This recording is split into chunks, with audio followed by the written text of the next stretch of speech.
कुराहरू चल्दैछन् र प्रतिगामी रूपमा संविधान संशोधन गर्नका लागि कदमहरू चालिन सक्छन् भने आकलन गर्दै त्यति बेला हामीले पहल गर्यौं र यहाँसम्म आयौं। सबैको साथ सहयोगले त्यसको लागि उहाँहरूलाई धेरै धेरै धन्यवाद छ र सबै घटक दलका राष्ट्रिय अध्यक्षहरूलाई धन्यवाद छ। र त्यति मात्रै नभएर म अलिकति यस कुरामा पनि जोड दिन चाहौँला, यसमा अन्य दलहरूलाई आउनका लागि पनि स्वागत छ। यो बन्द भइसकेको छैन। जुन दलहरू यहाँ आइसकेका छैनन् उहाँहरू पनि आउनका लागि हामी हृदयले स्वागत गर्दै पर्खिराखेका छौँ, त्यो पनि म भन्न चाहन्छु। किनकि देशमा अहिले राजनीतिक रूपमा एउटा जटिल माहौल निर्माण भएको छ। अनावश्यक रूपमा प्रतिगामी शक्तिहरूले हलचल मचाइराखेको अवस्था छ। त्यसमा यथास्थितिवादीहरूले झन् घिउ थप्ने काम गर्दैछ। म भन्न चाहन्छु, केही दिन अगाडि सम्माननीय प्रधानमन्त्रीज्यूले गणतन्त्र पक्षधर दलहरूको भेला राख्नु भएको थियो र त्यहाँ चाहिँ विभिन्न दलका प्रतिनिधिहरू, राष्ट्रिय अध्यक्षहरू आउनुभएको थियो र मैले उहाँलाई सोधेँ कि गणतन्त्रको विरुद्धमा आवाज उठाउँदाखेरि मात्रै गैर संवैधानिक हुन्छ कि संविधानले संहिता परिभाषित गरिसकेको अवस्थामा एकात्मक शासन माग्ने विरुद्ध पनि गैर संवैधानिक हुन्छ? तपाईहरुले जहिले पनि गणतन्त्र रक्षा गर्ने भन्नुहुन्छ तर संहिता रक्षा गर्ने भन्ने कुरा तपाईहरुको मुखबाट कहिले सुन्दिन। त्यो चाहिँ किन भएको? यसबाट हामीले षड्यन्त्र बुझ्न सक्छौं।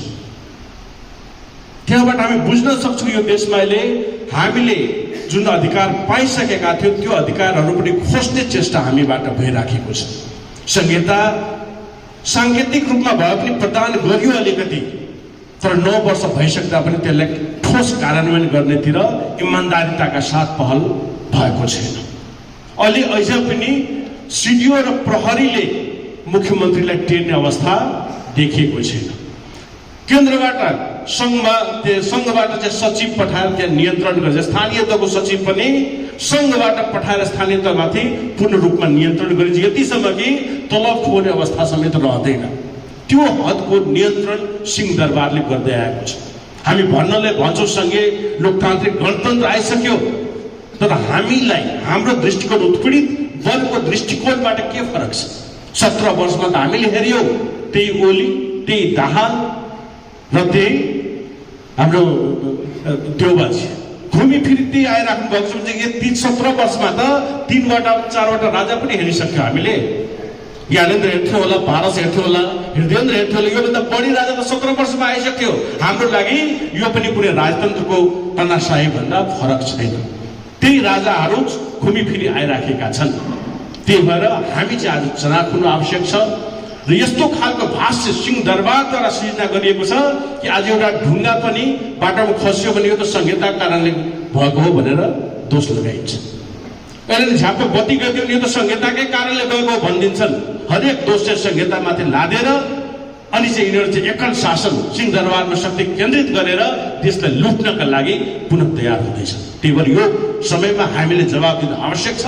त्यसकै लागि संघीय लोकतान्त्रिक मोर्चामा संघीय शब्द हामीले पहिलो प्राथमिकताका रूपमा त्यहाँ राखेका छौँ कि हामीले पाइसकेको अधिकार कसैको बक्सिसबाट आएको होइन। हामीले ठुलो आन्दोलन गरेर, ठुलो त्याग तपस्या र ठुलो बलिदानबाट यसलाई संस्थागत गरेका थियौं र कसैले खोज्दैमा खोसिनेवाला छैन।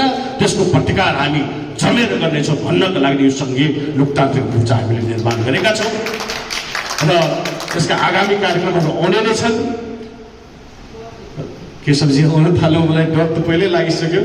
त्यही भएर म मोर्चाको सफलताको शुभकामना दिँदै र यसमा चाहिँ पुनः सबै पत्रकार साथीहरूबाट पनि सहयोग अपेक्षा गर्छौँ, सम्पूर्ण जनताबाट सहयोग अपेक्षा गर्छौँ र पुनः एकचोटि शुभकामना दिँदै धन्यवाद दिँदै यहाँबाट बिदा हुन्छ। धन्यवाद।